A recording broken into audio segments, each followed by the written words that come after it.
श्रीमती जी आप बताइए। अब मैं अपने सहपाठी प्रीतम को बुलाना चाहता हूँ।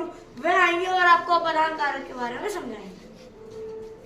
नमस्कार, मैं आपको पढ़ाने वाला हूँ अपादान के बारे में। अपादान, आप में से किसको किसको पता है अपादान कौन सा भेद होता है कारक का? आप बताइए। सीमा जी आप बताइए। पांचवा। सही जवाब।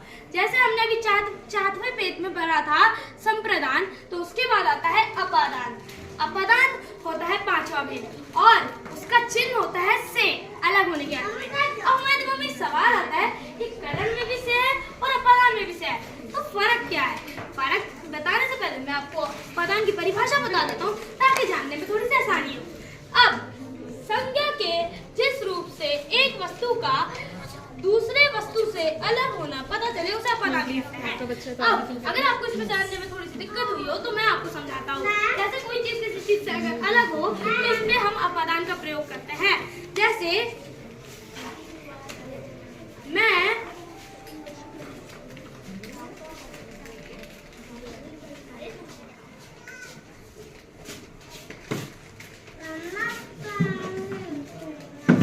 इसके अंदर जो कलम है, अगर इसे मैं गिराऊं तो इसमें कुछ अलग हुआ, तो इसलिए मैंने वहां उस अपादान कारक का प्रयोग करा। और मैं अगर इसको भी गिराऊंगा तो मेरे हाथ से ये अलग हुआ। मेरे हाथ से कलम गिरा तो इसमें ये मेरे हाथ से अलग हुआ और इसलिए जहाँ जो से था वो करण का नहीं हुआ, वो हुआ अपादान का। अब यहाँ भी कुछ वाक्य है जिन पे अपादान कारक का प्रयोग हुआ है। जैसे चूहा बिल से बाहर आया तो चूहा बिल से अलग हुआ, इसलिए वहां हमने से का प्रयोग करा अपादान किया।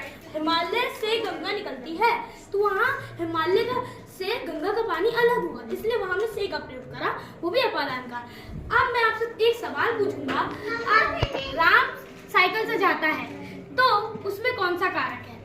श्रीमती जी आप बताइए। ओके, संबंध।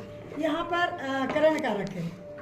सही जवाब। हाँ, यहाँ एक आता है दिमाग में प्रश्न कि यहाँ करण हो सकता है, अपादान भी हो सकता है, पर मैंने करण में तो कोई मदद कर रही थी, जैसे आपने सीखा था करण कारक में, पर अपादान में ऐसा होता ही नहीं, इसमें तो कुछ अलग हो रहा होता है। इसलिए अब श्रीमती जी आप बताइए कि पेड़ से फल गिरा तो इसमें कौन सा कारक होगा? ये अपादान है क्योंकि पेड़ से फल गिर चुका है। हाँ, अलग हुआ। सही जवाब।